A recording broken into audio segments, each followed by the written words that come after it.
Hello दोस्तों, जय माता दी। विष्णु भगवान का आज है दिन एकादशी। आज निर्जला एकादशी की आप सभी को बहुत बहुत शुभकामनाएं और मेरे मुस्लिम भाई बहनों को बकरीद मतलब ईद उल जुहा की भी बहुत बहुत मुबारकबाद। देखिए, फेस्टिवल सबके वही होते हैं, बस मनाने का तरीका अलग होता है। तो हो गई है पूजा पाठ, मॉर्निंग का सारा काम कंप्लीट हो गया है। और ये मेरे भोलेनाथ, आज मंडे है, मेरा फास्ट भी है प्लस एकादशी भी है। तो आज मैंने पूरा मंदिर अच्छे से क्लीन किया है, सारे भगवान को नहला के सबके कपड़े चेंज कर दिया है और पूजा हो गई है, पाठ हो गया, सब कुछ हो गया है। भगवान जी भी रेडी हैं और हम लोग भी रेडी हैं दिन की शुरुआत करने के लिए, किसी अच्छे सोच के साथ, पॉजिटिविटी के साथ, किसी की बुराई ना करते हुए बस दिन की शुरुआत करते हैं। आप लोग भी विष्णु भगवान के दर्शन कर लीजिए। आज किसका किसका फास्ट है ज़रूर बताइएगा। निर्जला एकादशी मैक्सिमम लोगों का होता है। ये है मेरा शिव परिवार और ये है मेरी माता रानी। सभी लोग नहा लिए हैं और नहा के आराम से बैठे हैं, मुझे देख रहे हैं और इनके सामने ही मैं इनकी शुरुआत कर रही हूँ अपने दिन की। तो चलिए, पूजा पाठ हो गया है तो मैंने कहा आप लोगों से बात कर लेते हैं और वीडियो की शुरुआत भी यहीं से कर देते हैं। तो मैंने पूजा कर लिया है, जस्ट अभी उठी हूँ और वीडियो शुरू करना था। तो मुझे नहीं लगता कि इससे सुंदर जगह कोई हो सकती है मेरे घर की। तो ये मेरे घर की रौनक है, बेस्ट प्लेस है। अभी चल रहे हैं पानी वानी पीने, तो चलिए चलते हैं आगे। भगवान की पूजा करने के बाद, सारा काम करने के बाद अभी आ गए हैं चाय लेके, अपने कमरे में बैठ के आराम से चाय पी रहे हैं हम। और ये दोनों लोग बैठे थे, मैं इनसे बातें कर रही थी, वीडियो भी मेरा यही बना रहे थे और शैडो सामने बैठे हुए थे। तो भाई हम लोग कुछ ना कुछ बातें कर रहे थे और काफ़ी बातें, पीछे से मोबाइल चल रहा था दूसरा, इसलिए मैंने सब म्यूट कर दिया है। मैं वॉइस ओवर कर रही हूँ। मैं बालों को सुखा रही थी क्योंकि मुझे मेहंदी लगाना था। बाल हल्के हल्के से गीले थे, शावर में गीले हो ही जाते हैं कितनी भी कोशिश करो। चाय पी के आपसे मिलती हूँ। बैठी थी, चाय वाय पी ली थी तो मैं तोड़ के लाई हूँ ये इतना बड़ा सा एलोवेरा लीव और करी पत्ता। रीज़न ये है कि मैंने मेहंदी रात को फुला दी थी और उसमें मैंने एलोवेरा मिक्स नहीं किया था। मेरे पास मार्केट बेस था पर मुझे नेचुरल चाहिए था, क्योंकि हेयर मास्क में सारी चीज़ें मैं कोशिश करती हूँ नेचुरल ही रहे। तो मैंने इसीलिए फ्रेश करी लीव्स तोड़ लिए हैं और एक लीफ तोड़ ली है एलोवेरा की। पानी मैंने मेहंदी में कम डाला था, उसकी जगह पे मैं अभी जेली निकाल के इसी को ग्राइंड करके वो डालूंगी। तो चलिए आगे का प्रोसेस कंप्लीट करते हैं। मैंने मेहंदी रात में ही फुला दी थी, जिसमें मैंने रीठा, सीकाकाई, आंवला और भृंगराज पाउडर डाल के उसको फेंट के रख दिया था और थोड़ा सा उसमें नींबू निचोड़ दिया था। ये है पूरा एक एलोवेरा लीफ का जेल जो कि मैंने निकाल लिया है। अभी इसको मैं ग्राइंड कर लूँगी। और ये है करी लीव्स। तो देखिए, बालों के लिए आप जितनी चीज़ें करो उतना कम है। आपको जो चीज़ें सूट करती हो आप डेफिनेटली उसको यूज़ कर सकते हो, इसमें कोई दो राय नहीं है। फ्रेश एलोवेरा जितना फ़ायदा करता है उतना वो मार्केट बेस्ड नहीं करता है, क्योंकि उसमें प्रिजर्वेटर मिला रहता है और वो काफ़ी टाइम तक रखा रहता है। ये मैंने तुरंत निकाला, उसका येलो पार्ट निकालने के बाद उसकी जेली निकाल ली है। अभी इसको अच्छे से ग्राइंड करेंगे तो ये पेस्ट बन जाएगा एकदम पतला सा। फिर उसमें मेहंदी को घोल देंगे। तो मैं मेहंदी आपको दिखाती हूँ। ये देखिए, मेहंदी बिल्कुल ग्रीन ग्रीन दिख रही है क्योंकि मैंने लोहे के बर्तन में इसको नहीं फुलाया था। ये बढ़िया सा कलर आएगा इसका।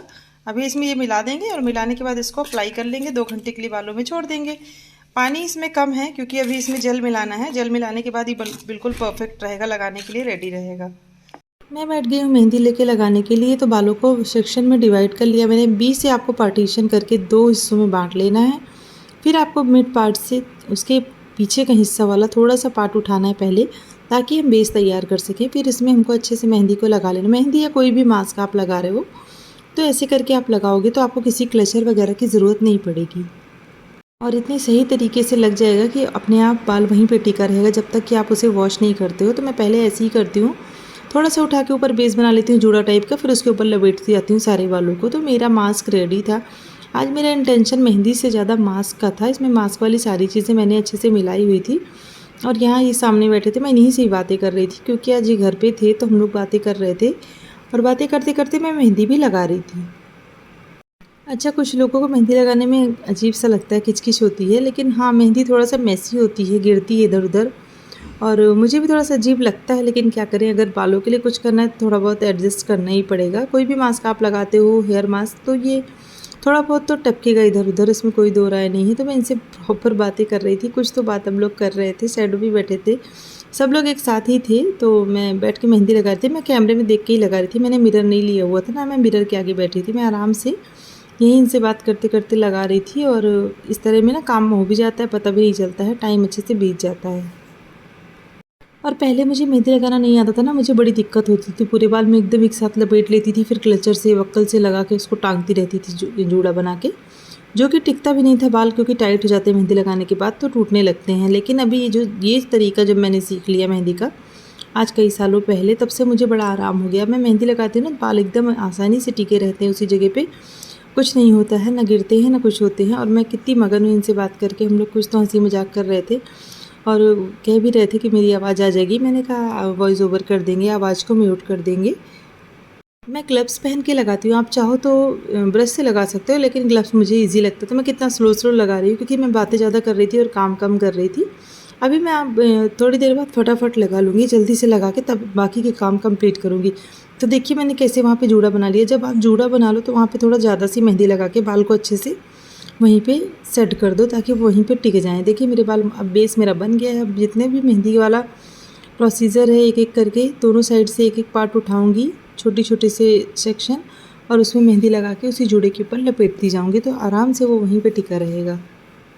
जब मुझे ये वाली मेहंदी लगाने का तरीका नहीं आता था, मैं सोचती थी लोग कैसे लगाए हैं, ये लोग तो कुछ पहने भी नहीं, ऊपर से लगाए भी नहीं है, और बाल आपस में कैसे चिपक के वहीं पे टिके हुए हैं। लेकिन अभी मुझे पता चल गया कैसे मेहंदी लगाई जाती थी, तो मैंने भी किसी से सीखा ही था कि ये मेहंदी कैसे लगाई जाती है, जो बाल यहीं पे टिके रहते हैं, भागते नहीं है इधर उधर। तो मुझे आ गया अब लगाना।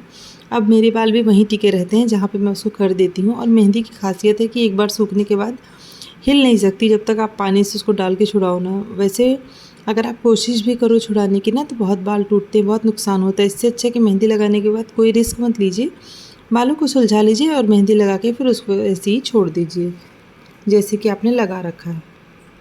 आज मैंने मेहंदी में कुछ भी एक्स्ट्रा फालतू चीज़ें नहीं मिलाई थी। मतलब मुझे आज सिंपल सा एक मास्क प्रिपेयर करना था और मैंने उसको बना के लगा लिया। मैं इसको 2 घंटे के लिए रखूँगी, उसके बाद नॉर्मल वाटर से इसको वॉश कर लूँगी। तो अभी ये सूख रहा है, 90% सुखाऊँगी बस।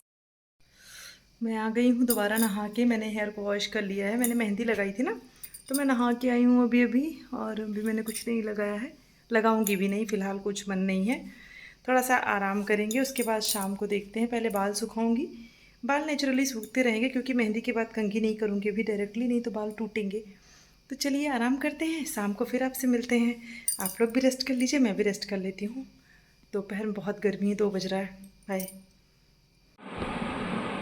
सैडो को हम खाना खिला के तब खाना खाते हैं, सैडो को आइसक्रीम खिला के हम खाते हैं।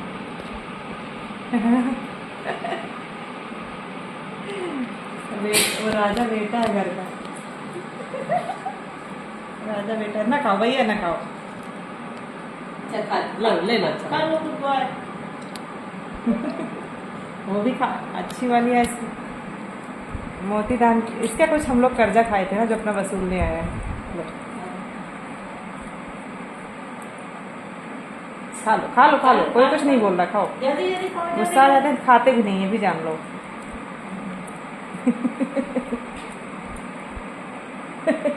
खा लो खा लो, अभी तू भी थोड़ी कुछ भी खा ले। मलाई ढेर सारी इकट्ठा हो गई थी, तो मैंने सोचा मक्खन बना लेते हैं। और देखिए हमारा मक्खन निकल आया है। ये निकलने का एकदम निशानी है कि गुलती गुलती बन के एकदम दानेदार हो जाए तो समझ लो आपका मक्खन निकल आया। फिर आप इसको पका के इसमें से घी अलग कर सकते हो। तो मैं घी घर पे ही बनाती हूँ। और इसको कंप्लीट करके फिर आपसे आगे मिलती हूँ वीडियो में। कुछ मौसम ठंडा लग रहा था, खिड़की से हवा आ रही थी, मैं देखने आई थी बाहर, तो हवा चल रही है बाहर। मौसम कुछ ठीक हो गया है, हल्के से बादल से लग रहे हैं, लेकिन गर्मी है, कुछ उमस कम हो गई है। तो इस बीच मैंने बहुत सारे काम किए जो कि मैंने नहीं दिखाए। मैंने हेयर वॉश कर लिया था दोपहर में ही, और अभी चल रही हूँ फलाहार बनाने के लिए, क्योंकि आज एकादशी का व्रत है और मेरा मंडे फास्ट है। तो वही करने चल रहे हैं किचन में। तो मैंने कहा आप लोगों को भी लेके चलते हैं साथ में। मैं आटा लगा रही हूँ रोटी बनाने के लिए। शैडो के लिए रोटी बनाना है और मैं सिंघाड़े के पकौड़े बनाना है, सिंघाड़े के आटे के आलू वाले। तो उसकी भी तैयारी कर ली है मैंने। चटनी मैंने बना के ऑलरेडी रख ली है और बस पकौड़ों की तैयारी करना है। तो पहले मैं सोच रही हूँ रोटी बना के साइड कर देती हूँ, फिर गैस को साफ़ कर देती हूँ और उसके बाद फिर मैं इसको बनाना स्टार्ट करूँगी। गर्मी तो इतनी है मेरे मुंह से गर्मी शब्द निकल ही जाता है। मैं कोशिश करती हूँ कि ना बोलूँ, लेकिन मैं क्या करूँ, इस किचन में आने के बाद ना गर्मी डबल लगने लगती है। आजकल किचन में जाना ही सबसे बड़ा संघर्ष है। तो लुक पे मत जाइएगा, मन नहीं करता कुछ भी करने का। आप लोग भी समझ सकते हो इस गर्मी में कौन रेडी होता है। तो मैं जैसी हूँ आपके सामने हूँ, कोई बनावटी पना नहीं है। रोटी बनवा लीजिए मेरी सब लोग, उसके बाद फिर खा भी लीजिए क्योंकि क्या ही कर सकते हैं, करना तो पड़ेगा ही, काम भी ज़रूरी है। पीछे कपड़े धुल रहे हैं, मशीन की आवाज़ आपको आ रही होगी। तो बस ये है आलू के और सिंघाड़े के आटे के पकौड़े और चाय। ये है व्रत वाला खाना। शैडो की रोटी बन गई है, उनका खाना अलग रख दिए। फिर मैंने गैस साफ़ किया। गैस साफ़ करने के बाद मैंने चाय और पकौड़े बनाए। तो आप लोग भी खा लीजिए, बताइए कैसे बने हैं, और हम लोग भी इंजॉय करते हैं। फिर आपसे मिलते हैं। फाइनली आज बहुत दिनों के बाद मौसम अच्छा हुआ है, एकदम बढ़िया हवा चल रही है। छत पे थोड़ा सा जान में जान आई, अच्छा लग रहा है। मैं आ गई थी टहलने के लिए, शैडो को भी लेके आई हूँ थोड़ी देर के लिए, सब कुछ बंद करके, एसी पंखा सब, क्योंकि हवा अच्छी चल रही है। ये आ नहीं रहा था, ज़बरदस्ती इसको लेके आई हूँ। तो बस अब जल्दी से बारिश हो जाए, मौसम अच्छा हो जाए, यही मना रही हूँ। तो हवा तो अभी अच्छी चल रही है, आप लोग को पता चल ही रहा होगा कि हवा बहुत सुंदर चल रही है, अच्छा लग रहा है। और खाना पीना मतलब व्रत वाला भी और सब हो गया। शैडो का खाना अभी नहीं हुआ है, उनको भी देना है। ये गए हुए हैं कहीं, आ जाएं तो दे, उसके बाद फिर उनको भी दे दूंगी, खा लेंगे सब लोग। और मेरा लगभग काम सब कुछ हो गया है। कपड़े मैंने धुलने के लिए डाले थे, मैं रात को ही धुलती हूँ कपड़े, क्योंकि गर्मी में रात में अच्छा रहता है। बस सुखाना है, उनको ड्रायर करके रख देना है, कुर्सी वगैरह पे डाल दूँगी, रात भर में सूख जाएंगे। बाकी सारे काम हो गए, बस अब नहाना है, नहा के सो जाना है। तो आप लोगों ने क्या किया आज, क्या नया रहा, ज़रूर बताइएगा। कुछ लोग रेगुलर बताते हैं, बड़ा अच्छा लगता है, हर मैसेज का जवाब देते हैं, तो सुंदर लगता है पढ़ के। चलिए चलते हैं, मिलते हैं अगले वीडियो में किसी नए टॉपिक के साथ। आप लोगों को ऐसे ही नए नए वीडियोस के लिए मुझे सब्सक्राइब कर लीजिए, अगर पहली बार मुझे देख रहे हैं तो। अगर पहले से मेरी फैमिली का हिस्सा है, थैंक यू, और हिस्सा बन के जाया मत करिए, अनसब्सक्राइब मत किया करिए, जुड़े रहिए कोई ज़बरदस्ती नहीं है, बस रिक्वेस्ट कर रही हूँ। तो चलिए चलते हैं, मिलते हैं अगले वीडियो में। तब तक आप सभी लोगों को मेरा bye bye, love you all, take care, bye bye, मिलते हैं कल फिर से।